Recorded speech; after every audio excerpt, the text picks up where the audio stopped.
الله الرحمن الرحیم اللهم صل علی سیدنا محمد وعلی آل سیدنا محمد مبارک وسلم۔ ہم نے کیا کچھ پڑھنا ہے اس پر تھوڑی سی بات ہو جائے۔ ایک تو یہ ہے کہ حدیث سے متعلق جو ہے چند بنیادی باتوں کا تعارف، تو یہ بھی بہت ضروری تھا، جس میں ہم کیا پڑھیں گے، حدیث کی تعریف کیا ہے، کس بات کو حدیث کہیں گے، حدیث کو حدیث کیوں کہتے ہیں، اس کی وجہ تسمیہ کیا ہے۔ اسی طرح جب بھی کوئی موضوع یا کسی فن میں بحث کی جاتی ہے تو اس فن میں دیکھا جاتا ہے بھئی اس فن کا موضوع کیا ہے۔ جب موضوع کی پہچان ہوتی ہے تو اس فن کی اہمیت سامنے آتی ہے، اور پھر اس کے بعد ہم غرض و غایت پڑھیں گے اور اس فن کی کیا فضائل ہیں، کیا فضیلتیں ہیں، ہم اس کو بھی دہرائیں گے۔ تو یہ تھی حدیث کے متعلق بنیادی باتیں، جس کا ہر مسلمان کو علم ہونا ضروری ہے، تاکہ وہ حدیث کو دیکھے، اس پر عمل کرے، دوسروں تک بات پہنچائے، اور ہو بھی وہ حدیث۔ تو اس وجہ سے بنیادی چیزوں کو جاننا بہت ضروری ہے۔ اور دوسری بات، ایک تو یہ ہو گیا بنیادی چیزیں پڑھیں گے ہم، دوسری چیز جو ہم نے پڑھنی ہے وہ ہے حدیث کا ترجمہ اور تشریح۔ ہم نے کچھ عناوین متعین کیے ہیں، ان عناوین کو متعین کرنے کے بعد ان کے تحت کچھ احادیث لے کر آئے ہیں۔ جیسے نیت، اگر آپ نیت پر بات کریں کہ نیت کیا چیز ہے، تو نیت پر مستقل حدیث ہے۔ اور اسی طرح اگر آپ اعمال پر بات کریں، اور اسی طرح جو ہے وہ دیگر کوئی بھی عنوان، دینی عنوان لے لیں، اس پر اگر ہم بات کریں، یہ آگے ہمارا حدیث کا ترجمہ اور تشریح۔ تو کتاب الطہارت آپ پڑھنا چاہ رہے ہیں تو کتاب الطہارت میں اس کے آداب حدیث سے کہاں ثابت ہوتے ہیں، کیونکہ یہ چیزیں قرآن مجید میں تو نہیں آتی نا۔ طہارت کے کیا آداب ہوں گے قرآن مجید میں نہیں آتا، قرآن کہتا ہے پاک ہو جاؤ۔ اللہ تعالیٰ پاک لوگوں کو پسند کرتا ہے، یہ قرآن کہتا ہے۔ تو حدیث آ کے بتاتی ہے اس کے آداب کیا ہے، اس کا طریقہ کیا ہے، یہ حدیث میں ملتا ہے۔ چنانچہ ایسے عناوین لے کر آئے ہیں اور اس کے تحت ایسی احادیث لے کر آئے ہیں جس سے ہمیں ان معاملات کے آداب پتہ چل، جیسے کہ اب غسل کے طریقہ کیا ہے، غسل کا انداز کیا ہے، وہ حدیث میں آتا ہے، قرآن تو بیان نہیں کرتا اس کو، قرآن صرف یہ کہتا ہے پاکی حاصل کرو، ٹھیک ہے۔ اسی طرح جیسے اب کتاب الصلاۃ ہے، نماز میں کیا کیا چیزیں ہیں، روزہ جو ہے وہ قرآن کہتا ہے اقیم الصلاۃ یا ایھا کتب علیکم الصیام، تم پر روزے فرض کیے گئے۔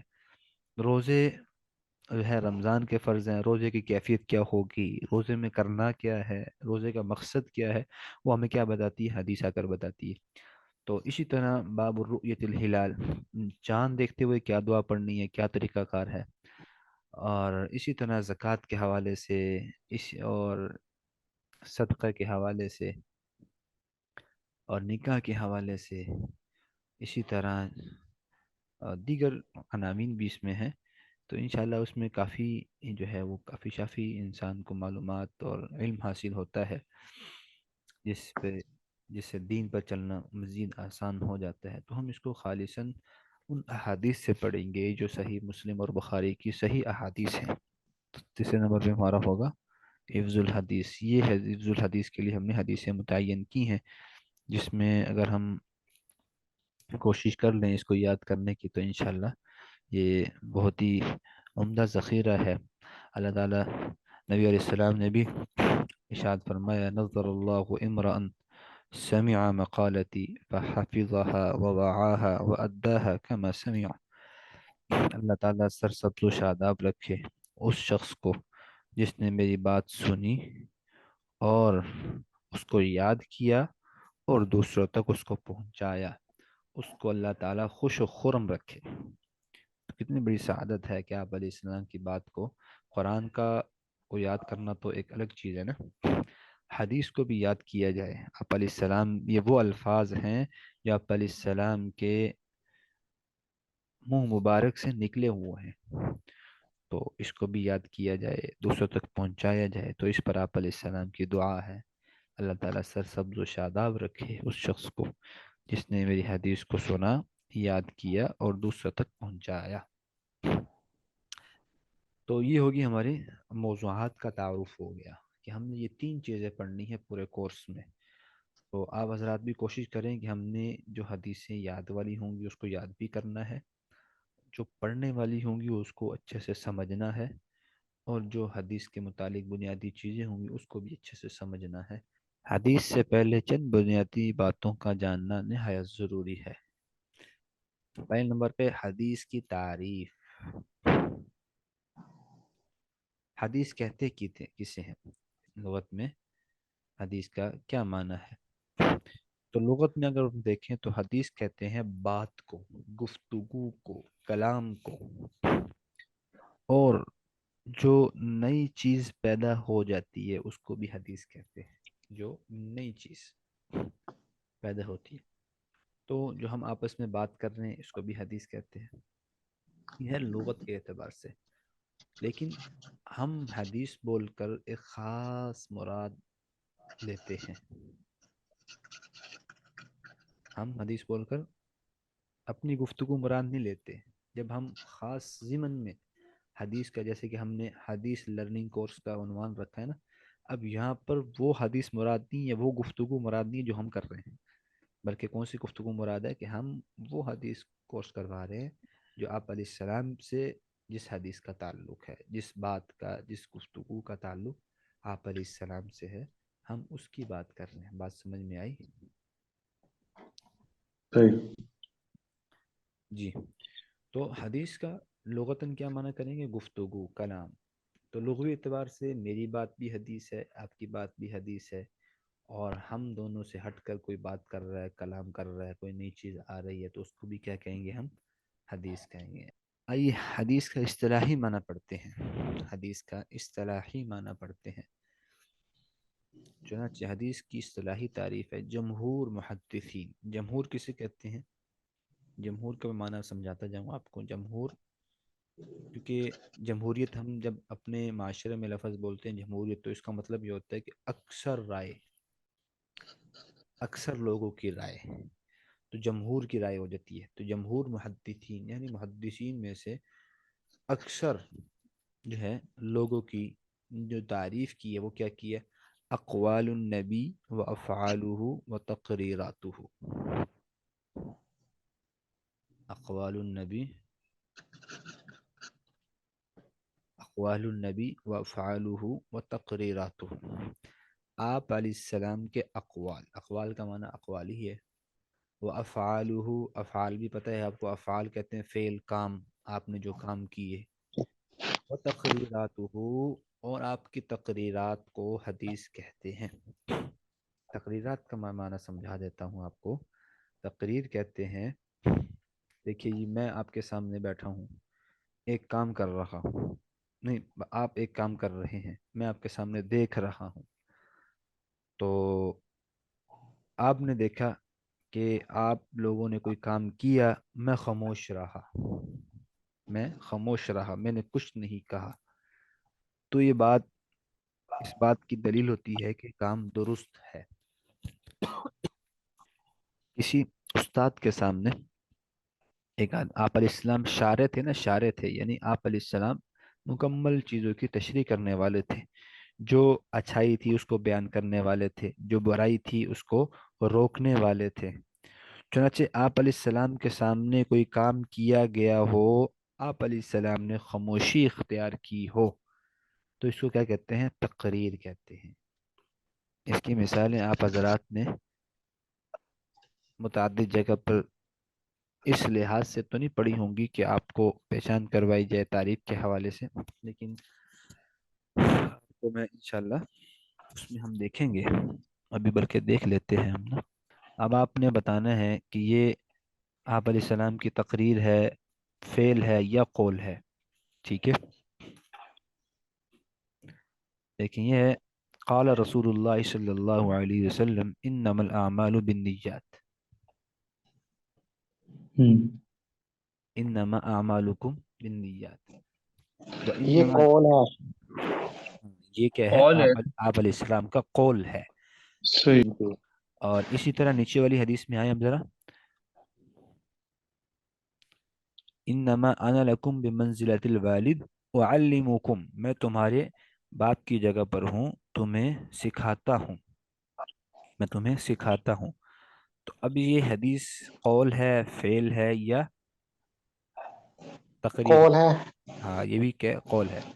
کان رسول اللہ صلی اللہ علیہ وسلم، عائشہ سے روایت ہے، وہ فرماتی ہیں آپ علیہ السلام جب ان کو غسل جنابت پیش آتا، یبدأ تو شروع کرتے، فیغسلوا یدیہ تو اپنے ہاتھوں کو دھوتے. اب یہ کیا چیز ہے؟ یہ فیل ہے جی، عمل کر کے دکھا رہے ہیں وہ.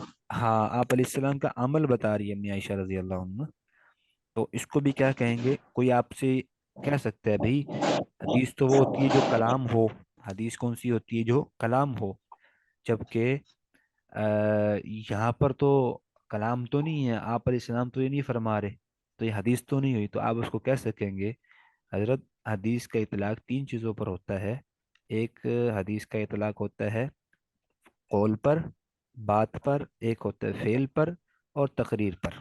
تین چیزوں پر حدیث کا اطلاق ہوتا ہے. مفتی صاحب، جی جی جی یہ حدیث کی جو سند ہوتی ہے، حدیث صحیح ہوتی ہیں اور ضعیف ہوتی ہیں. تو جی وہ جی صحائح ستہ میں اور خصوصاً بخاری، مسلم میں اور نسائی اور داؤد وغیرہ میں، ابو داؤد وغیرہ میں، جی ان جی میں کیا ساری صحیح ہوتی ہیں یا ان میں ضعیف بھی ہوتی ہیں؟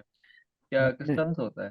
جی یہ سوال تو تھوڑا سے اوپر کے لیول کا ہے، بہرحال کچھ نہ کچھ آپ کو سمجھا دیتا ہوں. ہم نے بھی کچھ کوشش کی تھی کہ اس طرح کی ابحاث لے کر آئیں گے، درمیان میں آتی رہیں گی، لیکن یہ ہے کہ ان ابحاث، کیونکہ اب ایک آدھے ساتھی ایسا ہوتا ہے جو ان چیزوں کو فالو کر رہا ہوتا ہے، لیکن اکثریت جو ہے وہ اس چیز کو نہیں سمجھے گی پھر نا. تو مزید اگر کچھ اس طرح کا سوال پیدا ہوتا ہے تو انشاءاللہ ہم اس کا جواب دیتے رہیں گے. اور البتہ مستقل ہم اس بحث کو ایک مرتبہ نہیں چھیڑیں گے، کیونکہ اس میں ہر مستویٰ کے لوگ ہیں. بعض ایسے بھی ہیں کہ جو بنیادی چیزیں نہیں جانتے، چاہیے کہ مقابلی چیزیں صحیح اور ضعیف کی چیزیں سمجھائیں. تو صحیح اور ضعیف کا جو منہج ہے وہ دیکھنا پڑتا ہے کہ کن ائمہ نے صحیح کا التزام کیا ہے، کن ائمہ نے نہیں کیا. جیسے کہ امام بخاری اور امام مسلم ہیں، تو ان حضرات نے، امام بخاری، صحیح بخاری، صحیح مسلم تو آپ حضرات سب جانتے ہوں گے، حدیث کی بنیادی دو کتابیں ہیں. تو اس میں ان حضرات نے صحیح کا التزام کیا. انہوں نے کہا کہ جتنی بھی ہم حدیثیں لے کر آئیں گے وہ کیا ہوں گی؟ صحیح ہوں گی، اس میں کوئی کمزور حدیث نہیں ہوگی. سمجھ میں آئی ہے؟ اور اس کے علاوہ جو کتب ستہ ہے، اب سنن اربعہ رہ گی نا، سنن ابی داود، سنن ترمذی، اور سنن نسائی، اور سنن ابن ماجہ. تو ان میں اکثر تو صحیح ہے، لیکن ضعیف بھی آ جاتی ہیں، ضعیف روایت بھی آ جاتی ہے. تو خلاصہ یہی ہوا کہ انہوں نے صحیح کا التزام نہیں کیا. ہر مصنف کتاب لکھنے سے پہلے یہ بتاتے ہیں کہ میں اس میں کیا لے کر آتا ہوں. تو ان حضرات نے بھی اپنا منہج تو بیان کیا ہے، لیکن صحیح کا التزام انہوں نے نہیں کہا کہ ہم صحیح کا التزام کریں گے. بات سمجھ؟ تو اس میں ضعیف بھی آ سکتی ہے. پھر ضعیف کی 42 اقسام ہیں. تو وہ 42 اقسام ہر قسم اس کے لحاظ سے اس کا حکم ہے کہ یہ صحیح قابل بیان ہے، یہ ضعیف قابل بیان ہے، یہ نہیں ہے. یہ فیصلے تو بہت بعد کے ہوتے ہیں. تو البتہ ضعیف، صحیح جو صحیحین ہے بخاری و مسلم، اس پر تو پوری کتاب پر صحیح کا اطلاق ہوتا ہے. اور جو اس کے علاوہ کتب ہے، جتنی بھی کتب آ جائیں، اس پہ ہم بغیر تحقیق کے یہ نہیں کہہ سکتے کہ اس میں ساری صحیح ہیں، یہ ساری ضعیف ہیں، کچھ ضعیف ہیں. اس میں ضعیف بھی ہیں اور صحیح بھی ہیں. البتہ جو سنن اربعہ ہے کتب ستہ کے ساتھ جو ہیں، ان میں کچھ نہ کچھ ضعیف ہیں، البتہ زیادہ غالب جو ہے وہ صحیح ہی ہے. اب جو بعد میں صحیح ابن حبان ہے یا صحیح ابن خزیمہ ہے، یہ بھی صحیح ہیں، اس میں بھی صحیح اکثر روایات ہیں، لیکن ان کی صحیح ان کے منہج کے مطابق ہے پھر، جی جی بات سمجھ آئی نا؟ تو ان میں بھی اکثر صحیح جی روایت آتی ہے۔ لیکن صحیح ائمہ حدیث پہلے گزر چکے ہیں، انہوں نے ایک بات صراحت کہہ دی ہے، انہوں نے کہ بخاری اور مسلم میں جو روایت ہے وہ تو صحیح ہے، اس پہ ہم آنکھیں بند کر کے صحیح کہیں گے، اس کے علاوہ بھی صحیح بہت سی روایت ہیں جو دیگر کتب میں ہیں، البتہ اس میں ضعف بھی کہیں نہ کہیں آ جاتا ہے۔ یعنی جو احتیاط امام بخاری نے صحیح بخاری میں اور امام مسلم نے صحیح مسلم میں اختیار کی ہے، وہ اور کسی نے اختیار نہیں کی۔